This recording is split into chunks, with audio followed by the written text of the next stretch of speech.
Good evening and welcome to California Today. I'm David Lamb, sitting in for Liang Zhang. Here's a preview of today's stories. The governor is on a personal vacation out of state, but his destination, Montana, has some people upset. As Americans celebrated the country's birthday over the weekend, others were keeping law enforcement busier than ever. Homelessness remains a problem throughout the state. One mayor says California's policies allow criminals to take over the homeless crisis. The governor is on vacation. This time, he's in Montana.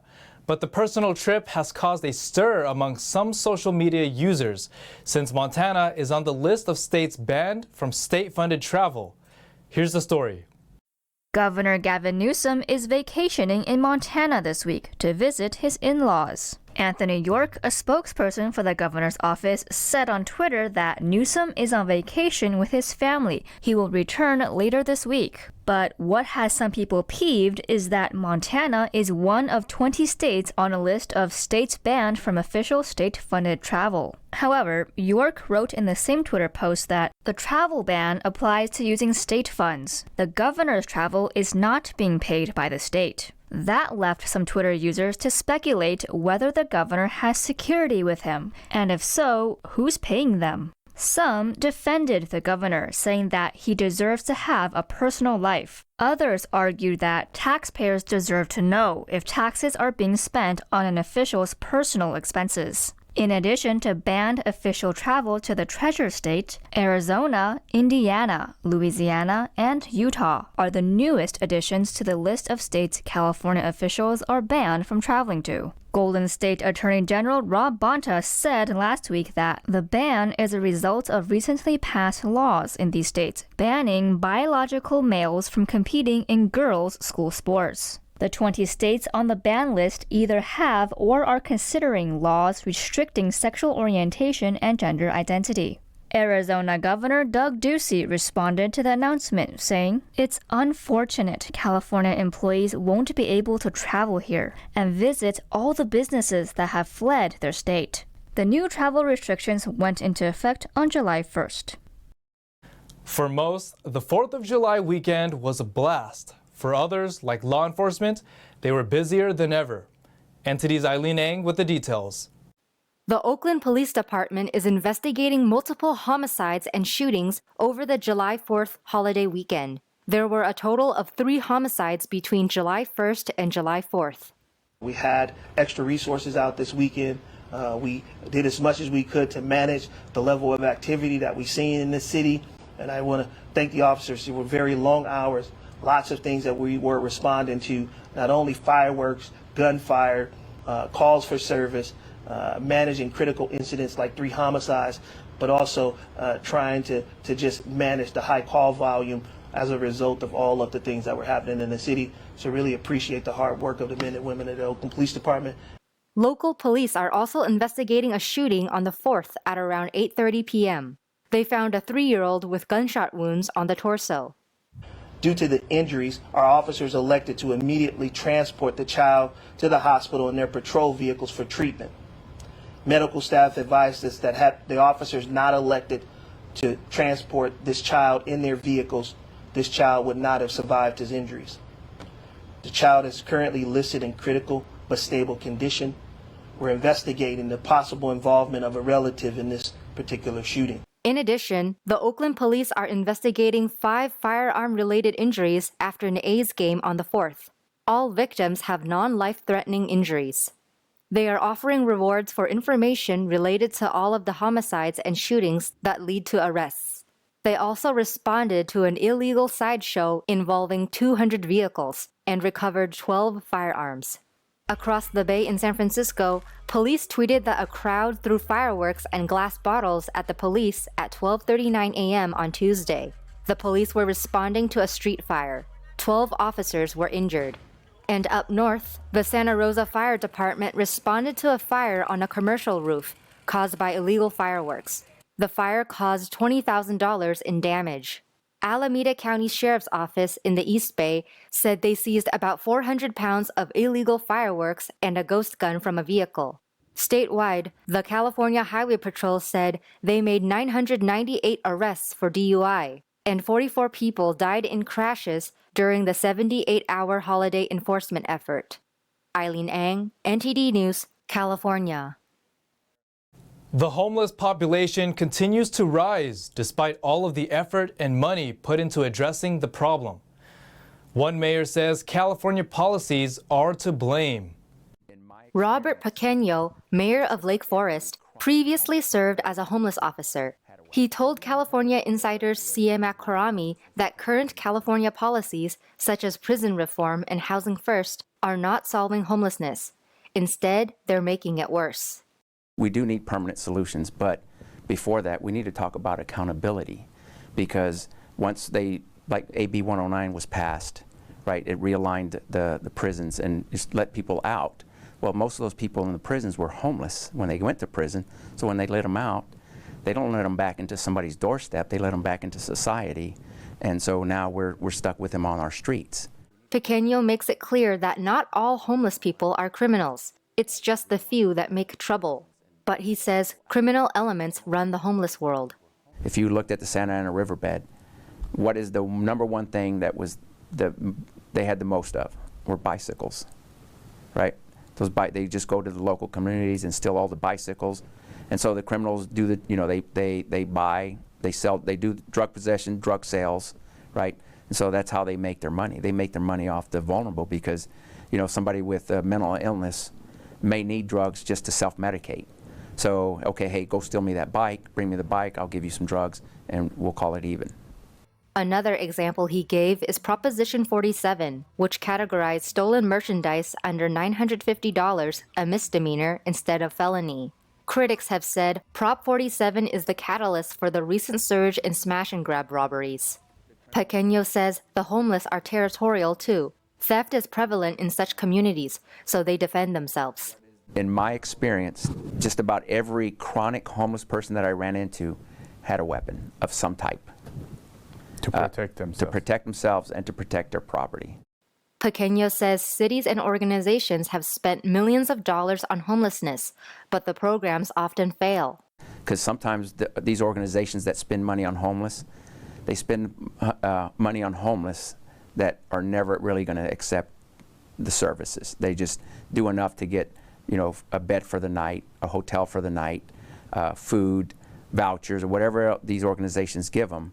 His city has partnered with more thorough organizations like Families Forward. The goal is to help at-risk families on the verge of homelessness. They instead give career coaching, life coaching, and more. Over the weekend, a major Southern California city announced its results for the homeless point-in-time count. They saw a major increase in people living in cars. Here's a look at the numbers. Long Beach saw a 380% increase in people living in a vehicle compared to January 2020. Those numbers are from this year's homeless point-in-time count, which found nearly 3,300 people living unhoused. The city also saw a 120% increase in people living in interim housing. According to the city, while many remain unsheltered, more people than ever before are living in emergency shelters or interim housing in Long Beach. Long Beach had a 22% increase in people living in encampments or on the street. Nearly 80% of the city's homeless were living in Long Beach and LA County before becoming homeless. More than 90% became homeless in California. Primary contributing factors to homelessness include economic difficulties, mental illness, relationship issues, and domestic abuse.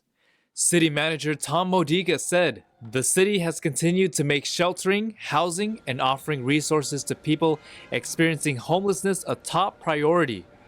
According to the Long Beach Department of Health and Human Services, the Housing Authority offers 582 emergency housing vouchers. Over 130 people have been housed through them. According to the city, it shelters 40 to 60 people per night in motels and plans to build new tiny homes for people experiencing homelessness.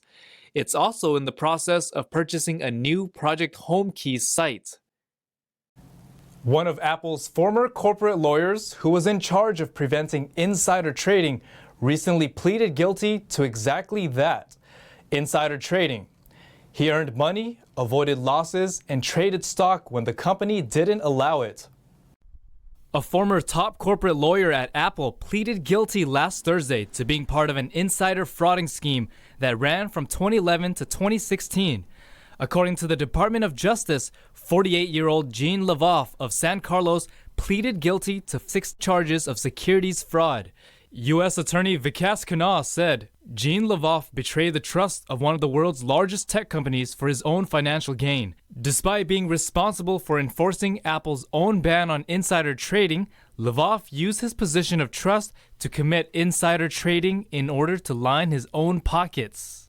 Lavoff allegedly exploited his roles as corporate secretary, head of corporate law, and co-chair of a committee that reviewed drafts of Apple's results. The DOJ said the executive misappropriated material, non-public information about Apple's financial results, and then executed trades involving the company's stock. He gained about $227,000 on certain trades and avoided losses of about $377,000. Apple has blackout periods, which prohibited employees with sensitive information from trading company stocks during certain times. But Lavoff allegedly made trades during these blackout periods. Apple reportedly fired Lavoff in 2019 after investigating complaints of insider trading. Each securities fraud count carries up to 20 years in prison and a $5 million fine. Lavoff is scheduled for sentencing on November 10th this year. David Lamb, NTD News, California. We're taking a short break, but here's what's coming up next. California now offers free healthcare coverage for illegal immigrants. It's the only state in the country to do so. The state is cracking down on single-use plastics. It would be the strictest in the nation. That and more on California Today.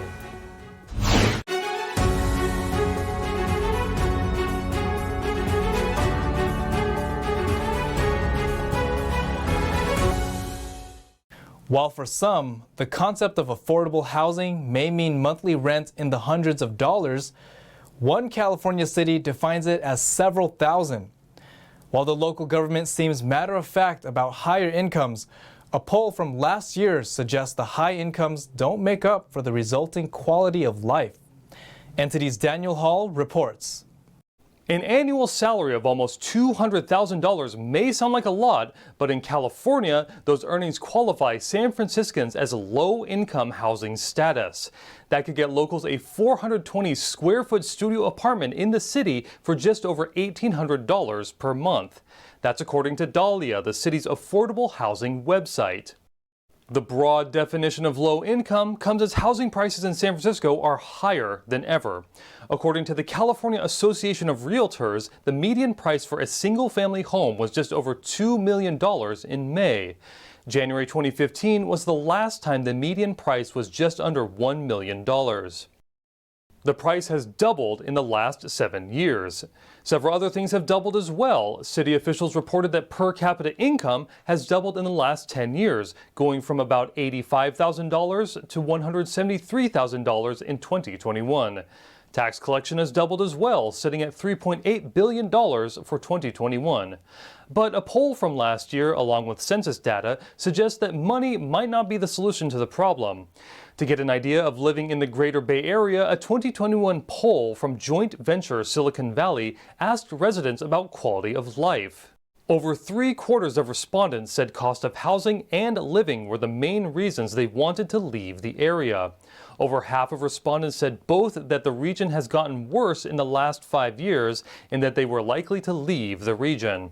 The 2022 census seems to confirm this, with San Francisco losing over 6% of its population, the most of any city in the United States. Daniel Hall, NTD News, California. California is now the only state in the United States to offer free health care to illegal immigrants. This comes after Governor Gavin Newsom signed a budget at the end of last month of over $300 billion. California will now provide an estimated 764,000 people free healthcare coverage for $2.7 billion annually. The spending falls under the state budget provision that expands Medi-Cal coverage. After penning his signature on the budget last Thursday, Newsom tweeted that this is what being pro-life actually looks like. Federal and state governments provide free healthcare to low-income residents through Medicaid, but it excludes illegal immigrants. Newsom's provision will make California the only state to offer free healthcare regardless of citizenship status. An estimated 92% of Californians have some form of healthcare. Illegal immigrants make up the largest group of people in the state without healthcare. Critics worry that free healthcare would further incentivize illegal crossings. This comes as crossing-related deaths are on the rise. John Kupel, president of the Howard Jarvis Taxpayers Association, said the expansion was a magnet for those who are not legally authorized to enter the country. He added that while many are sympathetic to the immigrant community, he said he hopes for better control of who enters both the state and nation. California has passed a sweeping measure to significantly reduce single-use plastics. The state aims to set up the toughest plastics reduction requirements in the nation. California companies will have 10 years to cut down their use of single-use plastics if a new bill makes its way through legislation. Senate Bill 54 requires companies to reduce plastics in single-use products by 10% by 2027 and 25% by 2032. By 2030, all single-use plastic packaging and products bought or sold in the state would have to be recycled at a rate of at least 40%. That would rise to 65% in 2032. The new California law also requires that non-recyclable styrofoam be reduced by 25% by 2025. Governor Gavin Newsom said in a statement last week that our kids deserve a better future free of plastic waste and all its dangerous impacts. California won't tolerate plastic waste that's filling our waterways and making it harder to breathe. However, there has been some pushback from certain groups. Joshua Baca, vice president of the Plastics of the American Chemistry Council, said the new law's definition of recycling limits new innovative recycling technologies. He says those technologies would have been able to keep plastics out of landfills and the environment. The bill will also face the rapid growth of the plastic industry. Plastic production is expected to triple globally by 2050. Brea City celebrated freedom and brought back the Patriot spirit with a home decoration contest. The winners were announced on the 4th of July. Brea City announced the 3 winners of this year's Patriotic home decoration competition at the Country Fair. Kristen Steyerman, Brea's Community Services Supervisor, told the Epic Times, "We did this for the first time in 2020 during COVID to try and help people bring their spirit back. We love to celebrate Brea, our freedoms, and that whole July 4th in the United States of America is all about. That small town feeling here in Brea is amazing." The annual Country Fair also featured various activities and welcomed thousands of community members. Now to NTD's Daniel Hall, sitting in for Thomas Christian for the Sports Roundup.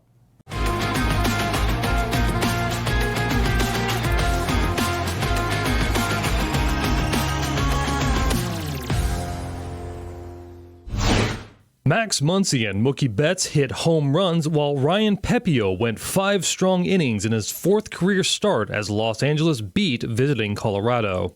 Justin Turner and Trace Thompson added RBI singles as the Dodgers improved to 5-1 on a season-high 11-game homestand. Los Angeles earned its 3rd consecutive victory against Colorado over the past week following a 4-game losing streak against the Rockies. Chris Bryant hit his first home run of the season for the Rockies, and Ryan McMahon had 3 hits. Colorado has dropped the first 2 games of a 3-game series after winning the past 2 3-game series. Dodgers 5, Rockies 2.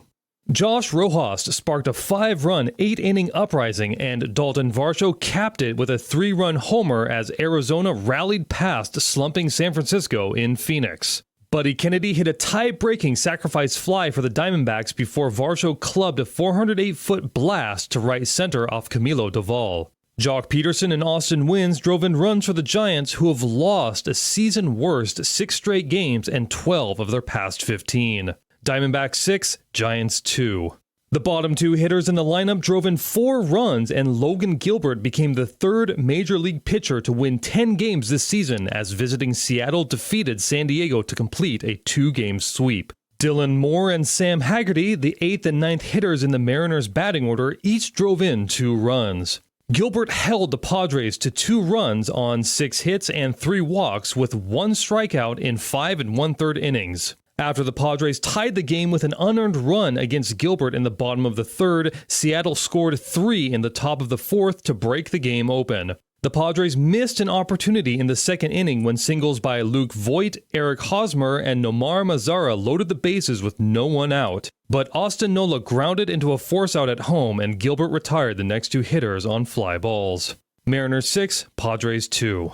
Sandy Alcantara pitched 8 shutout innings, scattering just 2 hits and striking out 10 as host Miami edged Los Angeles. Alcantara made his 10th quality start in his last 11 outings. Tanner Scott allowed a run in the 9th inning on a sacrifice fly by Taylor Ward, but he stranded runners on 1st and 2nd for his 10th save. Garrett Cooper and Brian De La Cruz hit solo home runs off Noah Syndergaard as the Marlins extended their winning streak to 6 games. Syndergaard surrendered 2 runs and fanned 8 in 5 innings. Marlins 2, Angels 1. Steven Piscotty homered, right-hander Adrian Martinez won his home debut, and Oakland made it 2 straight over visiting Toronto. Toronto's Matt Chapman 3 for 4 night included his 12th home run of the season and a pair of singles. The Blue Jays out-hit the A's 10-4, but 8 walks, 5 from losing pitcher Yusei Kikuchi, allowed Oakland to take the lead. Martinez completed 5 innings, allowing 3 runs and 8 hits. He struck out 5 and did not walk anyone. The rookie had begun his career with a pair of road starts, beating the Detroit Tigers in May before losing to the Seattle Mariners in June. Athletics 5, Blue Jays 3. And that's it for tonight. You can join us again on California Today every weekday at 8:30 p.m.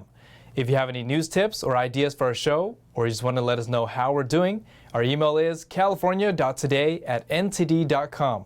I'm David Lamb, sitting in for Liang Zhang. Have a wonderful evening.